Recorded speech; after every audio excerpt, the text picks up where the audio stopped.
राधा वल्लभ श्री हरिवंश, राधा वल्लभ श्री हरिवंश। नारायणं नमस्कृत्यं नरं चैव नरोत्तमं देवी सरस्वती व्यासं ततो जयमुदीरये। राधा मेरी माता है, पिता मेरे घनश्याम, इन दोनों के चरणों में मेरा कोटि कोटि प्रणाम। ओम श्री परमात्मने नमः। श्री कृष्ण और बलराम का मथुरा में प्रवेश, उनके द्वारा रजक का वध, माली को वरदान, कुब्जा पर कृपा और कंस के धनुष का भंजन।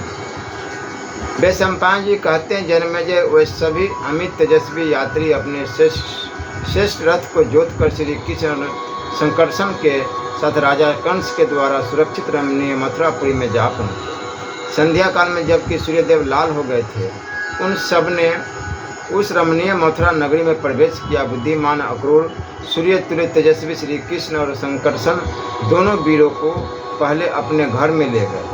वे दोनों भाई उत्तम कांति से प्रकाशित हो रहे थे।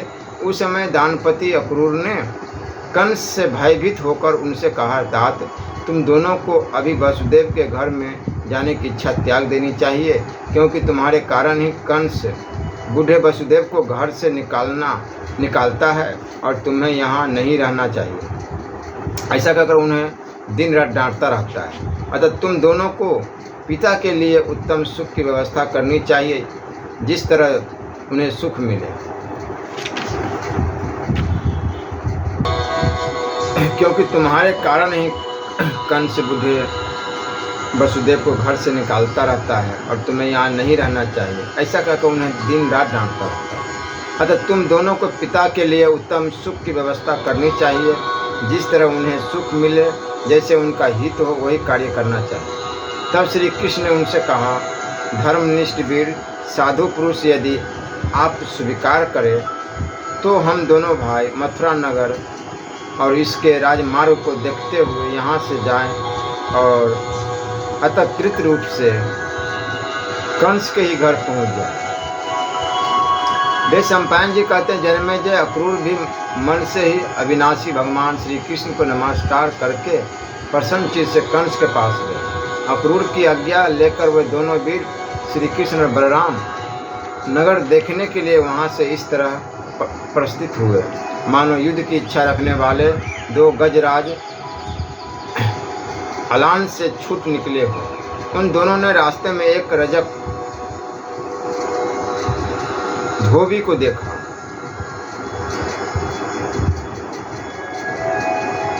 जो कपड़ों में रंग कर रहा था। उसे देखकर वे दोनों भाई उससे सुंदर वस्त्र मांगने लगे। रजक ने उन दोनों से कहा, अरे तुम दोनों किसके और कहाँ के बनेचर हो, जो मूर्खतावश निर्भय होकर राजा के कपड़े मांग रहे हो। मैं तो विभिन्न देशों के बने हुए राजा कंस के सैकड़ों वस्त्रों को रंगता हूँ और उन वस्त्रों पर विशेषतः उनकी इच्छा के अनुसार रंग देता हूँ। तुम दोनों किसके बेटे हो? तुम तो वन में पैदा हुए और वन्य पशुओं के साथ ही बढ़े हो। आज इन बहुत से रंगीन कपड़ों को देखकर तुम्हारे मन में इनके प्रति लोभ उत्पन्न हो गया है, और यह बड़े आश्चर्य की बात। जान पड़ता है तुमने अपने जीवन का मोह त्याग दिया है, तभी तो यहाँ आ गए हो। तुम दोनों मूर्ख हो, तुम्हारी बुद्धि गवारों जैसी है, इसलिए तो राजा के कपड़े मांगने की इच्छा करते हो। यह सुनकर श्री कृष्ण उस मंद बुद्धि, अरिष्टग्रस्त, मूर्ख तथा जहरीली बात बोलने वाले रजक पर कुपित हो उठे। उन्होंने उसके माथे पर एक तमाचा जड़ दिया। वह तमाचा क्या था? वज्र था। उसके लगते ही रजक का मस्तक फट गया और वह प्राणहीन होकर पृथ्वी पर गिर पड़ा। उसे मारा गया देख उसकी स्त्रियां चीखने चिल्लाने लगी। वह बाल खोले विलाप करती हुई तुरंत राजा कंस के दरबार में गई। इधर दोनों भाई सुंदर वस्त्र धारण करके फूलों की माला लेने के लिए उस गली में गए। जहाँ मलाई बिकती थी। वो ऐसे लगते थे मानो दो गजराज उन फूलों की सुगंध पाकर वहाँ जा पहुँचे हो। उस गली में गुनक नाम से एक प्रसिद्ध एक माली था, जो माला बेचकर ही जीविका चलाता था। उसकी बातें बड़ी प्रिय लगती थी। उसकी दुकान में बहुत सी मालाएं सजा कर रखी गई थी। वह धनवान होने के साथ ही देखने में सुंदर भी था। उस समय श्री कृष्ण ने माला के लिए ही मुख से निकली हुई अपनी मधुर वाणी द्वारा उस निर्भय मालाकार से कहा, हम दोनों के लिए मालाएं दे दो। माला से ही जीवन निर्वाह करने वाले उस माली ने प्रसन्न होकर उन दोनों भाइयों को बहुत सी मालाएं अर्पित की। वो दोनों देखने में बड़े प्रिय लगते थे। माली ने उनसे कहा, यह सब आपकी ही संपत्ति है। उसकी बात सुनकर श्री कृष्ण बड़े प्रसन्न हुए। उन्होंने संतुष्ट चित्त से गुनक को यह वर दिया, स्वयं मेरी प्रसन्नता से प्रकट होने वाली लक्ष्मी तुम्हें धन राशि से संपन्न कर देगी। माली उस वर को पाकर शांत भाव से नतमस्तक हो गया। उसने श्री कृष्ण के चरणों में मस्तक रख दिया और उस वर को सादर सिरोधार्य किया। उस समय माली ने यही समझा कि ये दोनों यक्ष हैं। उसने कर्ण से अत्यंत भयभीत होकर उन्हें कुछ उत्तर नहीं दिया। तदंतर सड़क पर जाते हुए उन दोनों वसुदेव पुत्रों ने कुब्जा को देखा, जो हाथों में अनुलेपन अंगराग का पात्र लिए हुए थी। उसे देखकर श्री कृष्ण ने कहा, कमल नयन कुब्जे, तुम यह किसके लिए अनुलेपन लिए जा रही हो? शीघ्र बताओ। यह सुनकर कुब्जा मुस्कुराती हुई उनके सामने हो गई। वह बिजली के समान कुटिल गति से चलने वाली थी। उसने कमल नयन श्री कृष्ण से मेघ के समान गंभीर वाणी में कहा, कमल नयन मनोहर मुख वाले वीर, मैं तो राजा के स्नान गृह को जा रही हूँ। तुम्हें अंगराग चाहिए तो ले लो। तुम्हें देखते ही मैं विस्मय से विमुग्ध हो गई उठी हूँ। तुम्हें जैसा अंगराज चाहिए वही ग्रहण करो। मैं तुम्हारे लिए ठहर गई। तुम्हारा कल्याण हो। आओ मेरे घर, तुम मेरे हृदय बल्लभ हो। सुमित, तुम कहाँ से आते हो? तुम मुझे नहीं जानते। मैं तो महाराज कंस की प्यारी दासी हूँ। उन्होंने मुझे अंगराग के ही कार्य में रखा है। वहाँ खड़ी होकर हंसती हुई कुब्जा से श्री कृष्ण कहा, सुमुखी, तुम हम दोनों भाइयों के शरीर के अनुरूप अंगराग दे दो। हम पहलवान हैं और इस देश में अतिथि के रूप में आए हैं। इस राज्य में जो अत्यंत समृद्धिशाली विशाल दिव्य धनुष है, उसे ही देखने के लिए हम लोगों का यहाँ आना हुआ है। तब कुब्जा ने श्री कृष्ण से कहा, मेरी दृष्टि में तुम परम प्रिय हो, अतः शांत भाव से यह राजोचित अंगराग ग्रहण करो। अंगों में अंगराग लग जाने पर मनोहर शरीर वाले वे दोनों भाई बड़ी शोभा पाने लगे। उस समय वे ऐसे प्रतीत होते थे जैसे दो सांड यमुना जी के जल में गोता लगाकर सारे अंगों में कीचड़ लपेटे आ रहे हैं। तदंतर लीला विधि को जानने वाले श्री कृष्ण ने अपने हाथ की दो अंगुलियों से कुब्जा के कुबर के मध्य भाग में धीरे से दबाए। इससे कुबर सीधा हो गया। मेरा कुबर बैठ गया। ऐसा जानकर सुंदर एवं उन्नत अंग वाली कुब्जा पवित्र मुस्कान से सुशोभित हो हंसने लगी। उसके स्तन प्रांत उभर कर ऊंचे हो गए और वह सीधी लकड़ी पर चढ़ी हुई लता के समान शोभा पाने लगी। फिर तो मतवाली सी होकर वह श्री कृष्ण से प्रेम पूर्वक बोली, प्रियतम, अब तुम कहाँ जाओगे? मैंने तुम्हें रोक लिया, यही रहो और मुझे अंगीकार करो। यह सुनकर उन्हें हंसी आ गई। फिर तो वे अविनाशी बंधु एक दूसरे की ओर देखते हुए ताली पीट पीट कर जोर जोर से हंसने लगे। कुब्जा के कानों ने उन दोनों भाइयों के गुण विस्तार पूर्वक सुने थे। श्री कृष्ण ने मुस्कुराते हुए काम प्रीत कुब्जा को वहीं छोड़ दिया और उसे छूटकर वे दोनों बंधु राजभवन में प्रविष्ट हुए। ब्रज में बड़े होकर गोप वेश से विभूषित हुए उन दोनों वीरों ने जब उस राजभवन में प्रवेश किया उस समय उनकी प्रत्येक चेष्टा गुप्त रूप से होती थी। उनके मुख का भाव ही ऐसा गूढ़ था कि उससे आंतरिक चेष्टा का पता नहीं लगता था। हिमालय के वन में उत्पन्न हुए दो मदमत सिंहों के समान वे दोनों बालक वहाँ धनुषशाला में जा पहुँचे। उस समय वहाँ उनके पहुँचने की संभावना किसी को नहीं थी। वे वहाँ रखे हुए विशाल धनुष को, जो पुष्पमाला से विभूषित था, देखना चाहते थे। अतः उन दोनों वीरों ने उस समय शस्त्रागार के संरक्षक से पूछा, राजा कंस के धनुषों की रक्षा करने वाले अस्त्र संरक्षक, तुम हम दोनों की बातें सुनो। सौम्य, जिसका यह उत्सव होने जा रहा है वह धनुष कौन सा है? यदि तुम्हारी इच्छा हो तो कंस के इस उत्सव का जो प्रधान निमित्त है उस धनुष का हमें दर्शन कराओ। उसने उन दोनों भाइयों को वह खंभ जैसा मोटा धनुष दिखा दिया। उस धनुष पर प्रत्यंचा चढ़ाना या उसे तोड़ना इंद्र सहित संपूर्ण देवताओं के लिए भी असंभव था। पराक्रमी कमल नयन श्री कृष्ण ने प्रसन्न चित्त से दोनों हाथों द्वारा उस धनुष को उठाकर तौला। दैत्यों द्वारा पूजित हुए उस धनुष को इच्छानुसार तौल कर बलवान श्री कृष्ण ने कई बार उसको झुकाया और उसके ऊपर प्रत्यंचा चढ़ाई। श्री कृष्ण के द्वारा बहुत अधिक झुका दिए जाने के कारण वह पुष्पहारों से विभूषित सर्पाकार धनुष बीच से टूटकर दो भागों में विभक्त हो गया। उस श्रेष्ठ धनुष को तोड़कर श्री कृष्ण तथा वह नवयुवक संकर्षण शीघ्रतापूर्वक कदम बढ़ाते हुए बड़े वेग से उस भवन से बाहर निकल गए। उस धनुष के टूटने से जो धड़ाका हुआ वह सहसा उठी हुई प्रचंड आंधी के समान गंभीर घोष करने वाला था।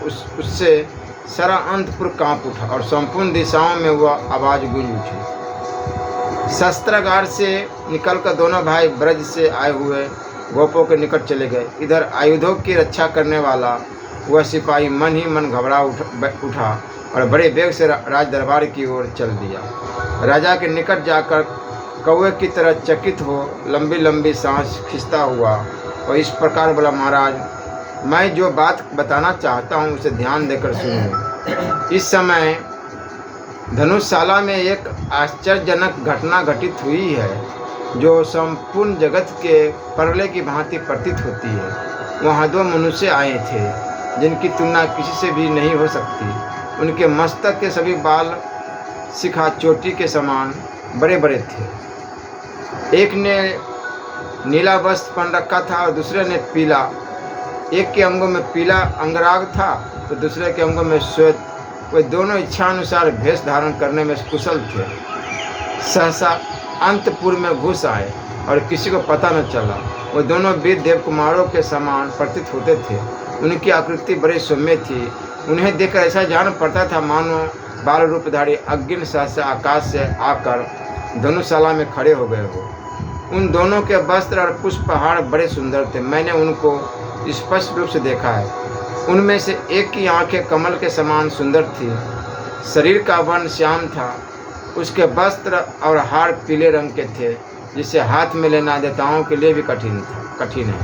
उसी धनुष रत्न को उस श्याम सुंदर वीर ने अनायास से उठा लिया।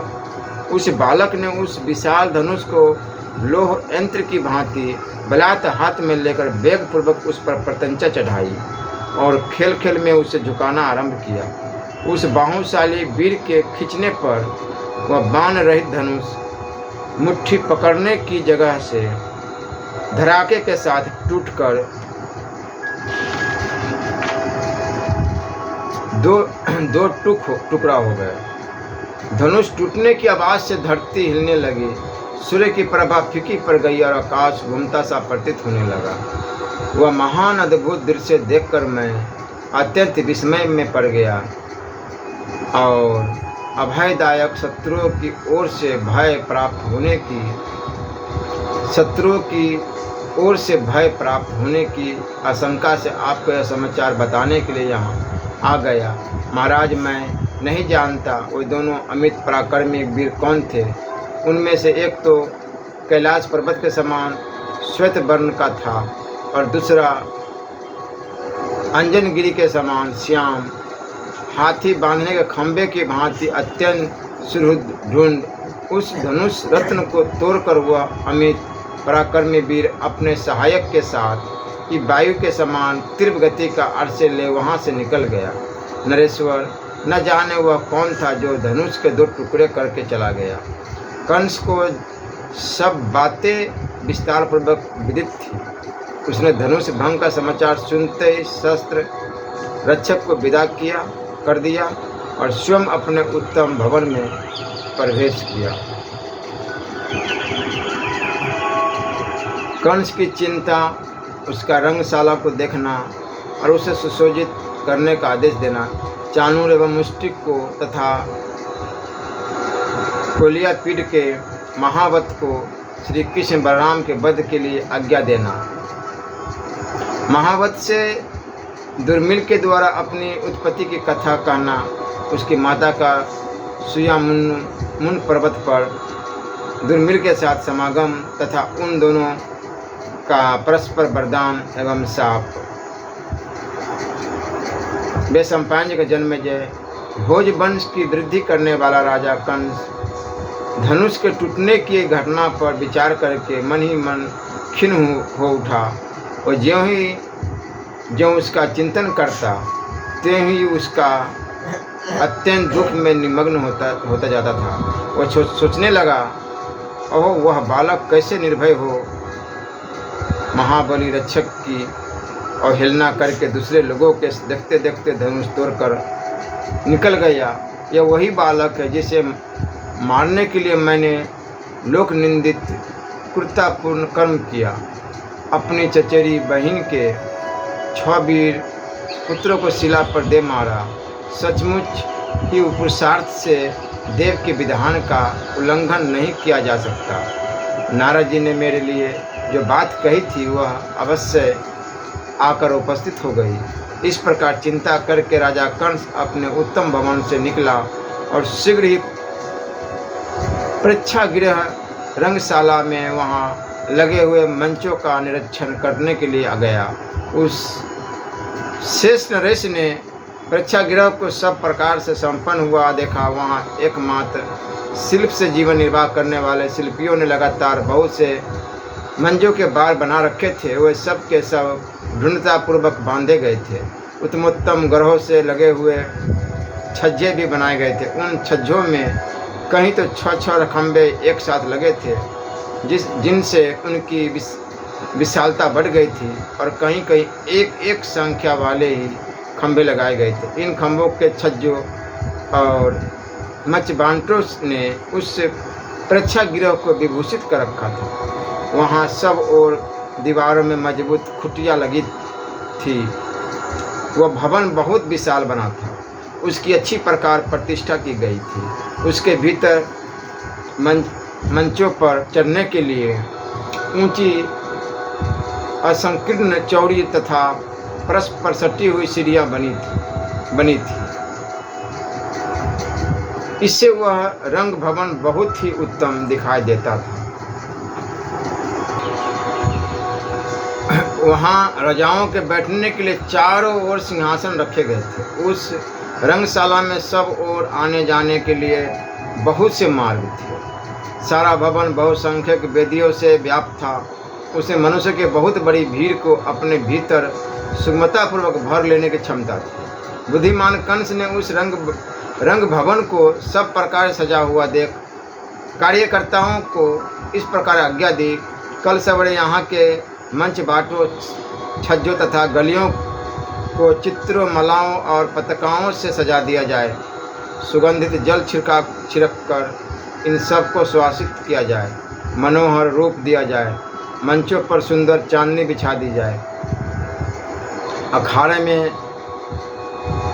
गोमय चूर्ण के अधिक से अधिक ढेर बिछा दिए जाए जिससे उनकी कमी न पड़े। जगह जगह शोभा के लिए सुंदर पर्दे लगा दिए जाए। उनके अनुरूप खंभे खड़े किए जाए जो भूमि में खूब गहराई तक गड़े हो। क्रमश पान कुंभ स्थापित किए जाए। वे सब के सब जल का भार सह लेने में समर्थ हो। उन पर जलपूर्ण सोने के उत्तम घड़े दिए जाए। उपहार की वस्तु भी एकत्र की जाए।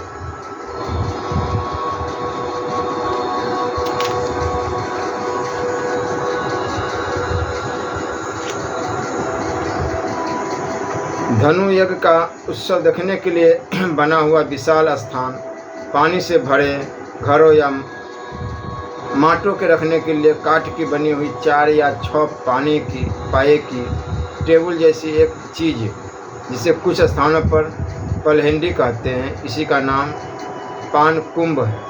नीलकंठ ने इसका पर्यायवाची शब्द बताया। घरों में रस भर कर रखे जाए। मल्ल युद्ध के नियमों को जानने वाले लोग निमंत्रित किए जाए। व्यवसायियों तथा कारीगरों को उनके अंगों सहित बुलाया जाए। मल्लों तथा पृच्छ को युद्ध में हार जीत के निर्णय को ठीक समय से आने की आज्ञा दी जाए। रंगशाला में स्थापित किए गए मंचों की शोभा बढ़ाने के लिए उन्हें अच्छी तरह सजाया जाए। इस प्रकार रंगशाला को अच्छी तरह से सजाने की उत्तम व्यवस्था के लिए आज्ञा देकर राजा कंस वहाँ से निकला और अपने महल में चला गया। वहाँ उसने अपने 2 मल्लों को बुलाया। एक तो अप्रतिम बलशाली चाणूर था और दूसरा मुष्टि, अपनी भुजाओं से सुशोभित होने वाले।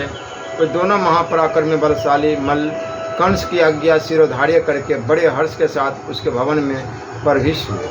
उन दोनों विश्वविख्यात पहलवानों को अपने समीप आया देख राजा कंस ने ये युक्ति वचन कहा, तुम दोनों मेरे दरबार के विख्यात मल्ल हो और वीरध्वज सूर्य सूचक सम्मान चिन्ह प्राप्त करके मल्लों में उच्चतम स्थान पर प्रतिष्ठित हुए हो। तुम दोनों मेरे द्वारा विशेष सत्कार पाने के योग्य रहे हो, इसलिए मैंने सदा ही तुम्हारा यथोचित सम्मान किया है। अतः यदि तुम्हें मुझसे प्राप्त हुए सत्कारों का स्मरण है, मेरे द्वारा किए गए उपकार और सद्व्यवहार का भूले नहीं है, तो आज तुम दोनों अपने तेज बल पराक्रम से मेरा एक महान कार्य सिद्ध करना होगा। ये जो मेरे ब्रज में पले हुए संकर्षण और कृष्ण नामक 2 ग्वाले हैं, बालक होने पर भी परिश्रम को जीत चुके हैं, कभी थकते नहीं हैं। ये दोनों बनेचर जब अखाड़े में उतरकर युद्ध के समय तुमसे लड़ने लगे, तब तुम दोनों उन्हें नीचे गिराते ही शीघ्र मार डालना, इसमें कोई संशय नहीं मानना चाहिए। ये चंचल बालक हैं, इन्हें युद्ध की शिक्षा नहीं मिली है। सर्वथा ऐसा समझकर तुम उन दोनों की अवहेलना न करना। तुम्हें उन्हें मार डालने के लिए पूरा यत्न करना ही चाहिए। यदि रंगस्थल के समीप युद्ध में वे दोनों गोप बालक मार डाले जाए, तो वर्तमान और भविष्य में भी मेरा कल्याण होगा। राजा कंस के इन स्नेह युक्त वचनों से उन दोनों मल्लों के हृदय में बड़ी प्रसन्नता हुई। युद्ध के लिए सदा मतवाले रहने वाले वे दोनों पहलवान चाणूर और मुष्टिक राजा से इस प्रकार बोले, यदि वे दोनों गोपकुल कलंक युद्ध में हमारे सामने खड़े हो जाएंगे, तो आप उन्हें मरा हुआ ही समझिए। वे कष्ट उठाने वाले प्रेत रूप ही है, ऐसा मानिए। यदि किसी अरिष्ट ग्रह से ग्रस्त होकर वे दोनों हम लोगों से लड़ेंगे, तो हम रोष में भरकर सबके सामने उन दोनों बनच्चरों को अवश्य मार डालेंगे। इस तरह वाणी रूप विष का वमन करके वो दोनों मल्ल प्लुंग राजा कंस की आज्ञा ले अपने घर चले गए। तत्पश्चात कंस ने हाथी की परिचर्या से ही जीविका चलाने वाले अपने महाबत को बुलाकर कहा, कुबलया पीर नामक हाथी रंगशाला के द्वार पर खड़ा रहे। वह बलवान मद से चंचल नेत्र वाला, चपल तथा मनुष्य के प्रति कुपित रहने वाला है। उसके गंड स्थल मद की धारा से उत्कट दिखाई देते हैं। वो किसी विपक्षी हाथी को देखते ही रोष से भर जाता था तथा स्वभाव से ही अत्यंत क्रोधी है। वसुदेव के जो वन में रहने वाले वीर पुत्र है, वे यदि द्वार पर आ जाए, तो तुम उनके ऊपर उस हाथी को हाँक देना, जिससे वही उनकी जीवन लीला समाप्त हो जाए। मैं चाहता हूँ कि गोष्ठ में जीने वाले उन दोनों मदमत बालकों को तुम्हारे और गजराज कोयला पीठ के द्वारा रंगशाला के द्वार पर धराशायी किया जाए। देखो, उन दोनों को पृथ्वी पर पड़ा देख वसुदेव की तो जड़ ही कट जाएगी। वे पत्नी और बंधु बांधवों से निर्बलम्ब होकर स्वयं नष्ट हो जाएंगे। साथ ही ये जो मूर्ख यादव श्री कृष्ण का भरोसा रखते हैं, वे सब श्री कृष्ण को मारा गया देख हताश होकर विनाश के गर्त में गिर जाएंगे। इन दोनों को गजराज कोयलापीड़ अथवा मल्लों के द्वारा मरवाकर या स्वयं ही मारकर मथुरापुरी को यादवों से शून्य करके मैं सुखपूर्वक विचरूंगा। मैंने यादव कुल का भार वहन करने वाले अपने पिता को ही त्याग दिया। कृष्ण का पक्ष लेने वाले जो शेष यादव है, वो भी मेरे द्वारा परित्याग हो चुके हैं। अर्थात बात यह है कि पुत्र की इच्छा रखने वाले इस अल्प पराक्रमी मानव उग्रसेन के द्वारा मेरा जन्म नहीं हुआ, जैसा कि नारद जी ने मुझे बताया। महावत ने पूछा, राजन, पूर्व काल में देवर्षि नारद ने कैसी बात बताई थी? शत्रु दमन, यह तो मैंने आपके मुख से बड़े आश्चर्य की बात सुनी। यदि आपके पिता उग्रसेन नहीं हैं, तो उनके बिना दूसरे से आपका जन्म कैसे हुआ? महाराज, आपकी माता ने यह ऐसा कुत्सित कर्म कैसे किया है? दूसरी साधारण स्त्री भी ऐसा घृणित कार्य नहीं कर सकती। फिर उन्होंने कैसे किया? मैं विस्तार पूर्वक इस प्रसंग को सुनना चाहता हूँ। इसे जानने के लिए मेरे मन में बड़ा कौतूहल है। कंस ने कहा, महावत, यदि तुम्हारा विचार इस रहस्य को सुनने का ही है, तो प्रभावशाली महर्षि नारद बाबा ने मुझसे जैसा कहा था, उसी तरह मैं इस प्रसंग का वर्णन करूँगा। वह मुनि नारद देवराज इंद्र के सखा है। एक दिन चंद्रमा की किरणों के समान श्वेत वस्त्र पहने और सिर पर जटा मंडल का भार धारण किए वो इंद्र भवन से मेरे यहाँ आए। उनके कंधे पर काले मृग चर्म की चादर पड़ी थी। वे स्वर्णमय यज्ञोपवीत से विभूषित थे और दंड कमंडलू धारण किए दूसरे प्रजापति के समान जान पड़ते थे।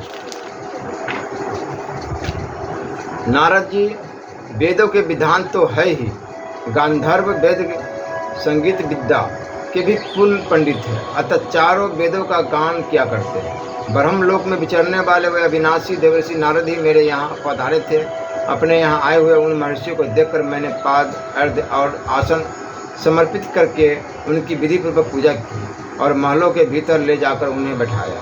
जब सुखपूर्वक बैठ गए, तब मुझसे कुशल प्रश्न करने के अंतर प्रसन्नचित हुए उन शुद्ध अंतकरण वाले देवर्षि ने इस प्रकार कहा, नारद जी बोले, वीर, तुमने शास्त्रीय विधि के अनुसार मेरा पूजन किया है, अतः मेरी यह एक बात सुनो और इसे ग्रहण करो। स्वर्णमय मेरु पर्वत देवताओं का निवास स्थान है। उस पर्वत के शिखर पर एक दिन देवताओं का समाज जुटा हुआ था। उसी में मैं भी गया था। वहाँ देवता लोग अनुचरों सहित तुम्हारे वध के अत्यंत दारुण उपाय पर विचार कर रहे थे। वही उनके मुख से यह बात मैंने सुनी थी। कंस इस देवकी का जो 8वां गर्भ है, उसमें विश्व वंदित भगवान विष्णु निवास करेंगे, अतः यह गर्भ तुम्हारी मृत्यु का कारण होगा। वह विष्णु ही देवताओं के सर्वस्व है, स्वर्गलोक के आश्रय है तथा देवगणों के परम रहस्य है। वही तुम्हारी मृत्यु में कारण होंगे। कंस, तुम देवकी के गर्भों को मार गिराने के लिए यत्न करो। शत्रु दुर्बल अथवा स्वजन हो तो भी उसके प्रति अपेक्षा नहीं करनी चाहिए। यह उग्रसेन तुम्हारे पिता नहीं है।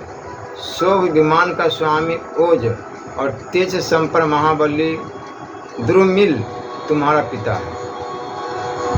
नारद जी की यह बात सुनकर मुझे कुछ रोष आ गया। मैंने पुनः पूछा, ब्राह्मण, द्रुमिल नामक दानव किस तरह मेरा पिता हुआ? तपोधन, विप्र, बताइए, मेरी माता के साथ उसका समागम कैसे हुआ? मैं यह सब विस्तार के साथ सुनना चाहता हूँ। नारद ने कहा, राजन, बहुत अच्छा। द्रुमिल का तुम्हारी माता के साथ जो संवाद और समागम हुआ था, वह सब मैं तुम्हें यथार्थ रूप से बता रहा हूँ, सुनो।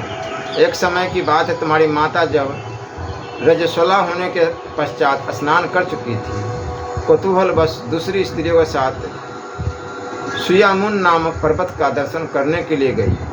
वह वहाँ पर्वत के रमणीय शिखरों पर जो मनोहर वृक्षों से सुशोभित थे विचरने लगी। उसने वहाँ की कंदराओं में तथा नदियों के तटों पर भी भ्रमण किया।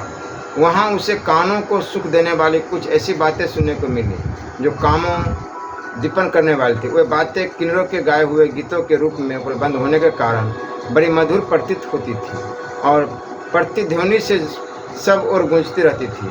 मयूरों और मधुर केका ध्वनि तथा विहंगमों के कलवरों को निरंतर सुनती हुई तुम्हारी माता के मन में स्त्री धर्म पुरुष सहवास की रुचि जागृत हो उठी। इसी बीच में वन श्रेणियों से निकलकर फूलों की सुगंध से भरी हुई मनोरम वायु चलने लगी जो काम भाव को जगाने वाली थी। खिले हुए कदम्बों पर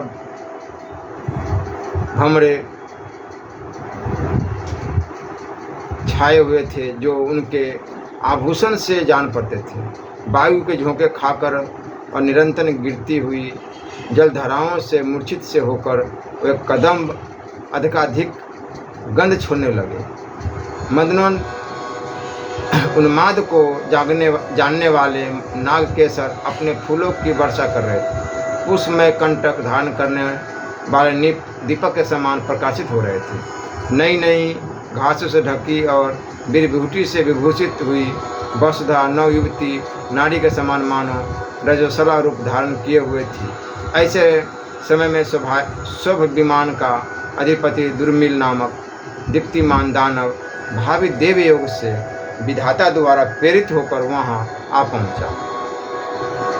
इच्छा अनुसार चलने वाला उसका विमान प्रभात काल के सूर्य की भांति तेज पुंज से प्रकाशित हो रहा था। उसके द्वारा वह वहां सुयामुन पर्वत की शोभा देखने की इच्छा से शीघ्रतापूर्वक सहसा आ गया। मन से भी तीव्र गति वाले उस विमान द्वारा आकाश मार्ग से इच्छा अनुसार चलने वाला वह दानव पर्वतराज सुयामुन पर आकर उस श्रेष्ठ रथ से नीचे उतरा। शत्रुओं को रथ को तोड़ डालने वाले उस रथ विमान को उस पर्वत के उपवन में खड़ा करके वह विमान चालक के साथ पर्वत शिखर पर विचरण करने लगा। उन दोनों ने वहां बहुत से वन और कानन देखे। वहां की वनस्थली नंद भवन के समान सभी ऋतुओं से गुणों से संपन्न थी। वे दोनों उस पर्वत के शिखरों पर कंदराओं में और नदियों किनारे किनारे घूमने लगे। उस पर्वत के बहुत से ऊंचे ऊंचे शिखर नाना प्रकार के धातुओं से आवृत थे। भांति भांति के रत्नों से उनकी विचित्र शोभा हो रही थी। उन दोनों ने देखा पर्वत के विभिन्न शिखर पर स्वर्णमय रजतमय तथा अंजनमय दिखाई दे रहे हैं।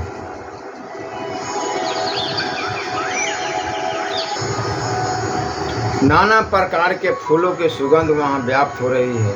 भांति भांति के जीव जंतुओं के समुदाय वहाँ निवास करते हैं। अनेक प्रकार के पक्षी अपने कलवरों से उन शिखरों को कोलाहलपूर्ण कर रहे हैं। भांति भांति के पुष्प फलों से संपन्न वृक्ष वहाँ लहलहा रहे हैं। नाना प्रकार की औषधियों से संयुक्त उन शिखरों पर ऋषि और सिद्ध पुरुष निवास करते हैं। विद्याधर, किन्नर, रीछ, बानर, राक्षस, सिंह, व्याध, 12 भैंसे, सरप, खरगोश, सुरमर, मृग विशेष, चमर, चमड़ी, गाय, चंकुर, बारहसिंगा, हाथी, यक्ष, निशाचर तथा ऐसे ही नाना प्रकार के जाति के प्राणियों को देखता हुआ वह दानव उस उत्तम पर्वत पर भ्रमण कर रहा था। इसी समय उस दानव राज ने दूर से ही उग्रसेन की रानी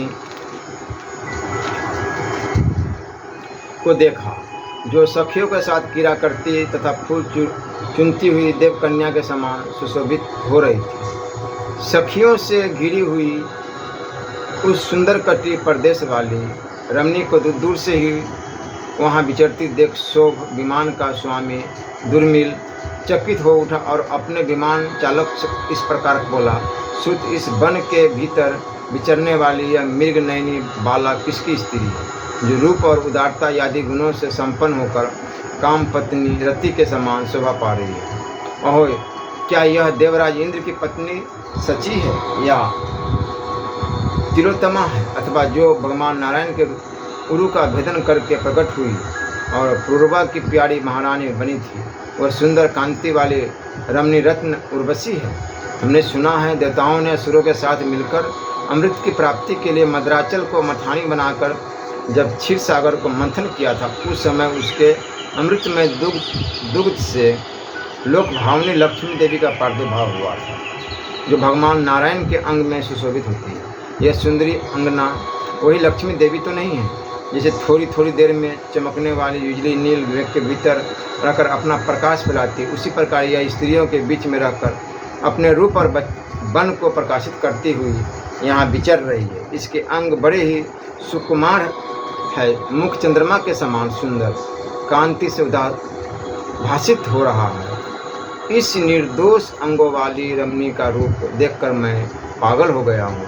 मेरी सारी इंद्रियां व्याकुल हो उठी, मैं काम के अधीन हो गया हूँ। मेरा मन विरल सा हो रहा है। पुष्पगंधा कामदेव अपने सायकों से मेरे अंगों को बड़े वेग से छीन भिन कर रहा है। मेरे हृदय में अपने पांचों बाणों का प्रहार करके वह बड़ी निर्दयता के साथ उसे विदीर्ण कर रहा है। मेरे हृदय के भीतर कामाग्नि बढ़ रही है। वह घी की आहुति पाकर बड़ी ही आग के समान प्रज्वलित हो उठी है। इस कामाग्नि से शांति पाने के लिए इस समय कैसे कौन सा यत्न किया जाए और किस उपाय से हम क्या करें जिससे यह मतवाली चाल से चलने वाली रमणी मुझे अंगीकार कर ले। इस प्रकार बहुत सोचने पर भी जब कोई उपाय नहीं सूझा, तब उस दानव ने अपने साथी से कहा, अनग तुम 2 घड़ी यहीं ठहरो, मैं स्वयं ही उसे देखने तथा किसकी स्त्री है इस बात का पता लगाने के लिए जाता हूँ। जब तक मैं लौट कर ना आऊँ तब तक तुम यही मेरी प्रतीक्षा करते रहना और खड़े रहो। दुर्मिल की यह बात सुनकर उसके सारथी ने कहा, बहुत अच्छा, ऐसा ही होगा। सारथी से उपयुक्त बात कहकर बलवान दानवराज दुर्मिल ने उसके पास जाने का विचार किया। फिर उसने जल से आचमन किया और ध्यान लगाकर उसके विषय में चिंतन करने लगा। 2 घंटे तक ध्यान करने मात्र से उसने ज्ञान बल से देख लिया कि यह राजा उग्रसेन की पत्नी है। यह जानकर उसे बड़ा हर्ष हुआ। फिर तो उसने अपना रूप बदलकर उग्रसेन का रूप धारण कर लिया। तत्पश्चात वह अमित पराक्रमी महाबाहु दानवराज हंसता हुआ उसके पास गया। फिर धीरे धीरे मुस्कुराते हुए ही उसने उसे अपनी भुजाओं में कस लिया। इस प्रकार उग्रसेन के ही रूप से उसने तुम्हारी माता का सतीत्व भंग किया। पति के प्रति हृदय में अत्यंत स्नेह रखने के कारण वह देवी बड़े प्रेम से उसकी सेवा में उपस्थित हुई। पीछे उसके शरीर के भारीपन का अनुभव करके वह शंकित हो उठी। उठकर भयभीत हो उसने उससे कहा, निश्चय ही तू मेरा पति नहीं है, अतः बता तू किसका दुराचारी पुत्र है जिसने मुझे कलंकित कर दिया। नीच, तूने मेरे पति का रूप धारण करके अपने नीच कर्म से मेरे पातिव्रत को दूषित कर दिया। अब रोष में भरे हुए मेरे बंधु बांधव मुझ कुल कलंकिनी को क्या कहेंगे। मुझे पति पक्ष के लोगों से निंदित और तिरस्कृत होकर रहना पड़ेगा। तू ऐसा असहनशील दूषित कुल में उत्पन्न अजितेंद्रिय, अविश्वसनीय, अनार्य तथा पर स्त्री को कलंकित करने वाला है। तुझे धिक्कार है। जब इस प्रकार धिक्कार देती हुई वह उससे उलझ पड़ी, तब उसके आक्षेप में सुनकर उस दानव ने क्रोधपूर्वक कहा, मूढ़ नारी, तू अपने को बड़ी विदुषी मानती है। अरे मैं शोभ विमान का अधिपति ओजस्वी दानव दुर्मिल हूँ। तू मृत्यु के बस में रहने वाले तुच्छ मानव पति का आश्रय लेकर रोषपूर्वक मेरे ऊपर आक्षेप क्यों करती है। स्त्री के सम्मान पर गर्व करने वाली नारी देवताओं और दानवों के साथ विवशतापूर्वक व्यभिचार घटित होने से स्त्रियां दूषित नहीं होती है। इन स्त्रियों की विशेषत मानवीय स्त्रियों की बुद्धि निश्चल नहीं होती। सुनने में आता है कि बहुत तेरी स्त्रियां व्यभिचार रूप दोष बन जाने पर भी अविचल पराक्रमी देवोपम पुत्रों की जननी हुई है। स्त्री जगत में एक तू ही तो बड़ी पति धर्मपरायण और दूध की धोई हुई शुद्ध सती है, जो अपने केश कलापों को कंपित करती हुई जो चाहती है भक्ति चली जा रही है। मतवाली स्त्री, तुमने जो मुझसे यह पूछा कि कस्य त्योम, तू किसका पुत्र है, इससे तुम्हें कंस नामक शत्रुनाशक पुत्र प्राप्त होगा।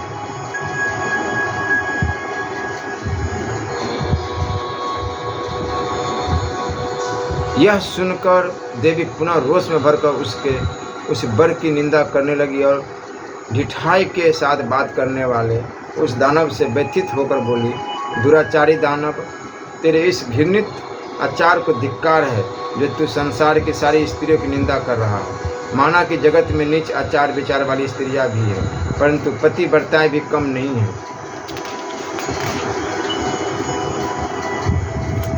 कुलाधाम अरुंधति यदि जो पतिव्रता स्त्रियां सुनी जाती है उनका स्मरण कर, जिन्होंने समस्त प्रजाओं तथा संपूर्ण लोगों को अपने सती तत्व के बल से ही धारण किया है। तूने जो मुझे सदाचार नाशक पुत्र प्रदान किया है, इसके प्रति मेरे मन में अधिक आदर नहीं है। इस विषय में मैं जो कहती हूँ उसे सुन ले। नीच अब मेरे पति के कुल में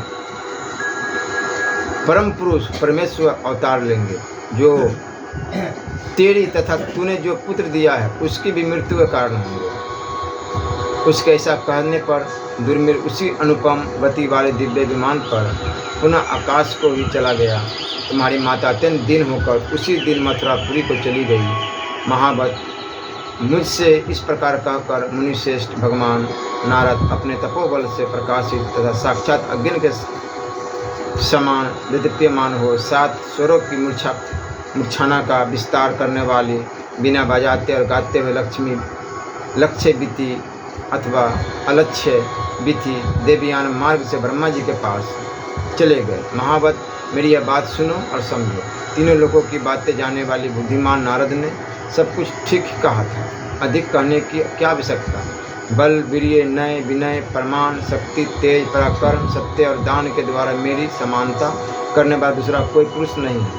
महावत अपने को सर्वथा इन गुणों से युक्त समझकर मैं नारद जी की बात पर श्रद्धा करता हूँ। इसमें संदेह नहीं है कि मैं उग्रसेन का क्षत्रिय पुत्र ही हूँ।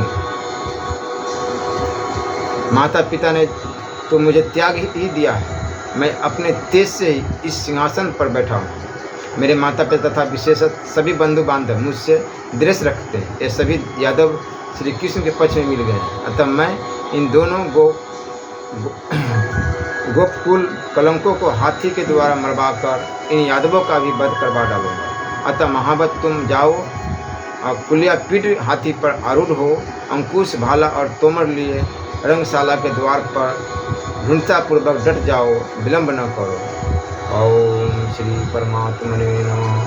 श्री राधा वल्लभ लाल की जय।